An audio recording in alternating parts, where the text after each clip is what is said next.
It is a thistle that has a pretty yellow flower on it. It's been used for years and years, hundreds of years, by early herbalists all over America, and they considered it a cure-all.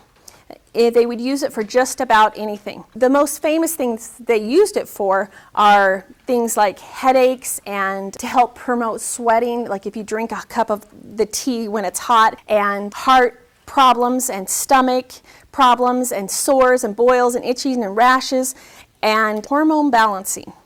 It's a terrific herb for that. I use Blessed Thistle in a lot of my formulas that I use because I have lots of children and lots of experience with being pregnant or nursing, and lots of my friends that babies are pregnant or nursing, and so this herb is really terrific for helping the body to balance and normalize. It normalizes and nourishes the breast milk when women are breastfeeding, and that's what I used it for. It's in a formula with red raspberry, and it's in a couple of other hormone balancing formulas for men and for women, and it's very effective.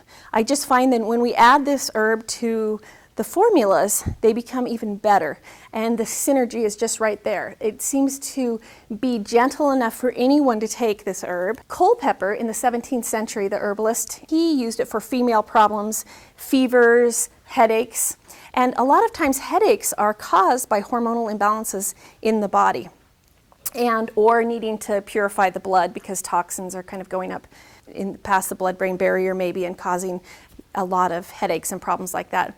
The European monks, they grew it to actually treat smallpox, and they felt like that was really effective for that. And in the 19th century, herbalists would recommend it for fevers and respiratory problems. Today, it's mostly known as the female herb, a major female herb. So why would I put it in male hormone balancing formulas? Because in America, and in much of the world, men are ingesting synthetic hormone mimickers, estrogen mimickers, in their body.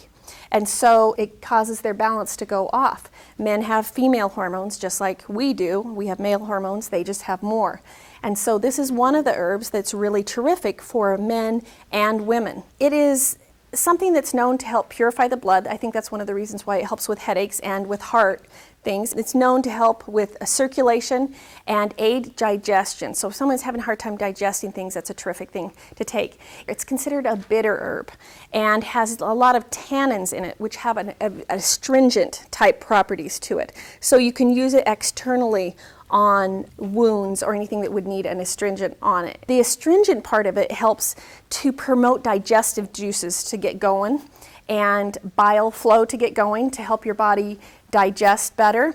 And also it helps with pancreatic function. Not all herbs help with the pancreas, but this happens to be one of them. So people who have blood sugar problems, diabetes, hypoglycemia, things like that, this would be an herb to nourish their pancreas so that their pancreas can heal and repair. And yeah, I've seen a lot of people's pancreases repair. And how do we know they repaired? Because they don't have blood sugar problems anymore.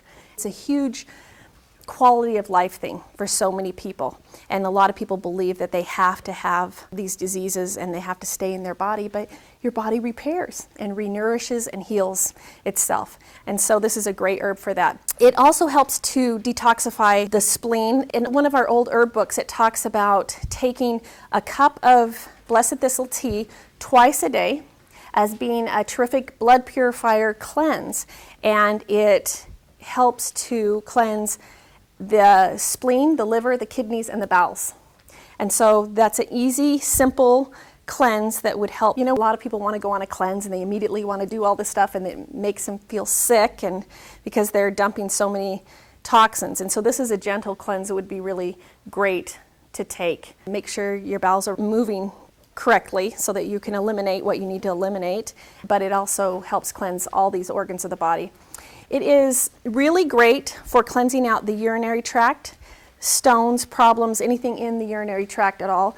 And also, it's known to help with pulmonary function, lungs. It's sometimes called a brain food herb because it helps bring oxygen to the brain. When you purify the blood, it causes more oxygen to get into the blood and helps to nourish the cells and improve memory. And We talked a little bit about women who breastfeed. This is a great one if their milk is not rich enough or they can't bring their milk in. It's oftentimes mixed with red raspberry. It is used to normalize menstruation in women. So if they're heavy bleeding or not bleeding at all, which usually means they're not ovulating if they're not bleeding at all, for cramps, any type of problems like that, it helps with girls that are going through puberty that may be struggling and maybe not developing fast enough or maybe developing too fast. You guys know what I'm talking about. So it's one of those great herbs for that. It is one that can be used during pregnancy pretty safely, not in large amounts because it can be an emetic. It can make you throw up if you do it in very large amounts. But a couple of cups a day is fine, and pregnancy, it's very, very safe and used in combination with other herbs during pregnancy. It is also depression associated with hormonal imbalances and things like that. It helps the body with that. There are studies showing that it helps reduce fevers. It helps the body kill bacteria. And it also helps reduce constipation problems, gas problems, and expel worms from the body, which is really good news. It is one of those things that can help you rid unwanted toxins from your body. So this herb is it's something that my girls and my husband and I and most of my friends and family eat it daily. I mean, it's nearly an everyday herb for us. It's something that helps the body balance. It is one of those things that, because it's helping with the breast milk for nursing moms, if you're not a nursing mom, it's going to help you with your breast tissue anyway because circulation goes to that area for sure. And terrific for guys. You know, a lot of times they only put saw palmetto and some of the other that are considered male herbs, some of the ginsengs and things like that in the male formulas. And I really feel like they're missing out in their formulas because they're not putting anything to help balance the problem that's going on with all of these synthetic hormones that are oftentimes in milk and meat and things like that. Here's the thing with the hormones in the milk and meat. It's kind of an odd thing in America because, you know, when you would buy organic milk or milk that was hormone-free, it would say hormone-free. And then pretty soon they had to put a disclaimer saying that, oh, we're saying it's hormone-free, but it doesn't indicate at any time that the synthetic hormones are bad for you. We're not saying that. So the people who produced the hormones actually sued them, made them put this disclaimer on the milk saying, you know, we don't put it in our milk, but we're not saying we think it's bad for you. What is going on? I mean, that's ridiculous. We can't even say, okay, we're free of this because somebody else is saying, well, that insinuates that this chemical is bad for you. Are you kidding? The chemical's bad for you.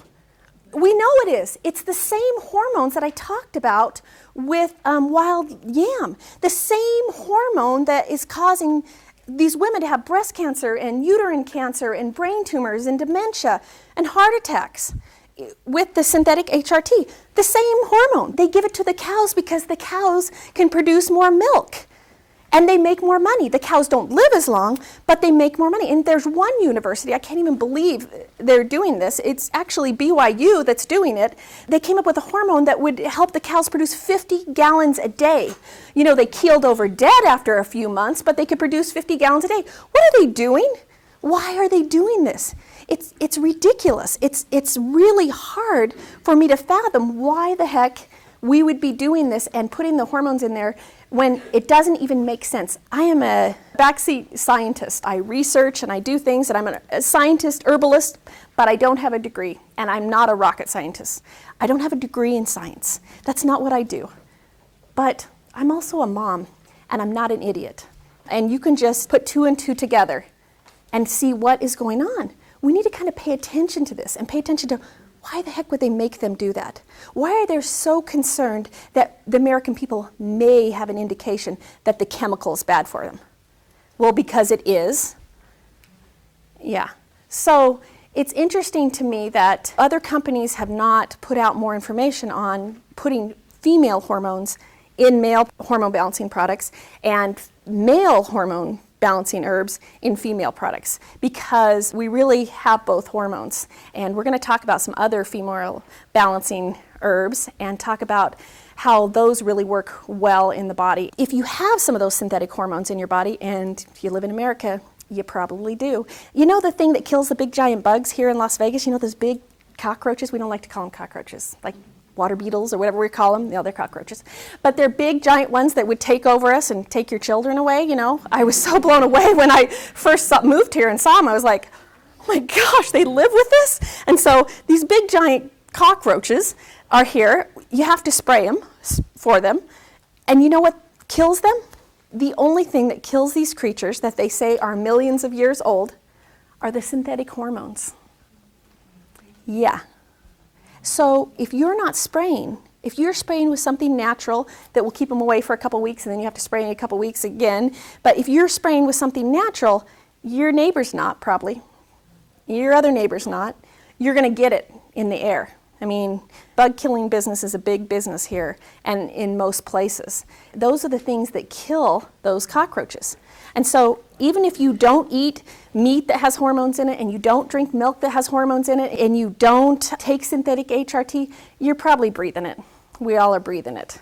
And so we need to balance those hormones. So how do we do that? You want to lock in your own hormones. You want to get your body to produce enough of its own hormones or take herbs that will help you with that so that your receptor sites are locked in.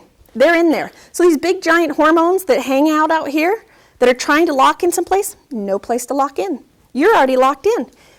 They're going to flush out of your body.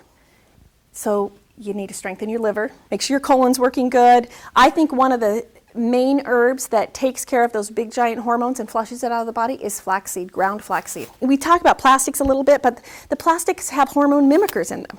Estrogen-like properties. So they're the same shape, but they're larger.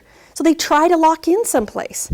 And so that's another thing. If you live up on top of the mountain and you are upwind from everybody, so you're not getting the pesticides, then you surely have something plastic that you're touching, your glasses, your car, something you're going to touch that's plastic and it goes transdermal through your skin and can cause problems. And so I really hope that you guys are paying attention to hormone balancing stuff. No, really, everybody needs to balance their hormones. And if you're not going to be as well as you need to be. The reason why is because we are bombarded with this stuff in America, and it's just how it is. They had hormone problems back when they didn't have all these chemicals. Imagine how many hormones problems now. It's everywhere. There are over 200 symptoms associated with menopause alone and hormonal imbalances, much less the other stuff that's going on. This has been the most life-transforming thing that I have ever seen with people, ever, is balancing their hormones, men or women. It changes things. And guys resist it a lot unless they're getting up in the night and going pee every 15 minutes and and they think, oh, my hormones may be out of whack if I have that problem, or they have prostate cancer or something. They think, oh, my hormones are fine. Well, no. They breathe the same air, they have the same problems, they lose the muscle mass, they have dihydrotestosterone that goes crazy in their body, which is the thing that gives them the facial hair, and the things that makes them have muscles, and the things that makes them have a deep voice as they're going through puberty and everything. But when you get too much of it, then you lose your hair and your muscle mass and everything. So balancing that is huge, not only for guys, but for women too. And nobody's really telling us this. And children are affected by it. Just think about PMS for just a minute. And think about it in a 3-year-old. How would that look? Right? How's that going to look in a 5-year-old? What about a 7-year-old you're trying to get to sit down all day at school? Right? How's that going to... They're going to be here and there and everywhere and like emotional and or just like lethargic, right? You can't get your kids off the couch, maybe. Sometimes when your hormones are out of whack, you just feel like, okay, I just need a day away from the world, right? Okay, well, think about that in kids and think about how important that is. Think about the diseases in animals. Why are we having all these freaking diseases in our animals we never had? I mean, I didn't have these growing up. I had lots of animals. We have crazy kinds of problems with these dogs and with these cats, all of these animals, because they are malnourished and their hormones are out of whack. One of the reasons is the food that we give them. Most likely we are giving them soy that is genetically altered soy, which covers the majority of the planet, which is a soy that a piece of the DNA of the soy plant was taken and replaced with a piece of a DNA of a chemical pesticide and put together so no bug touches the soy, right? If they do eat the soy, they die, and we're eating it by the masses, right? Dog food, soybean oil, all of these things. Why? Because it can grow anywhere. And what happens is they don't have to spray their crops because no bugs will eat it. And we're ingesting it. And so this is where the confusion comes in with hormone balancing. Because people say, well, the Japanese and the Chinese, they say that soy is good for hormone balancing. And then you get out, oh, soy's bad for you, don't eat too much. Oh, soy's good for you. Oh, you have to eat it fermented. Oh, you don't eat it fermented. Oh, they go back and forth. No, I think soy is fine for you if it's not genetically altered. It is fine. If it's genetically altered, well, I think it could possibly kill us just like it kills the bugs. They don't eat it, and we feed it. It's one of the main ingredients in dog food and cat food, soy. Because it's cheap. It's so cheap to grow. And it really has saved a lot of these farmers from the Dust Bowl where they couldn't grow anything because they had stripped their land. So there's a lot of confusion and confusing information about hormone balancing. And I hope by going through some of these, I think I've given you 6 hormone balancing herbs.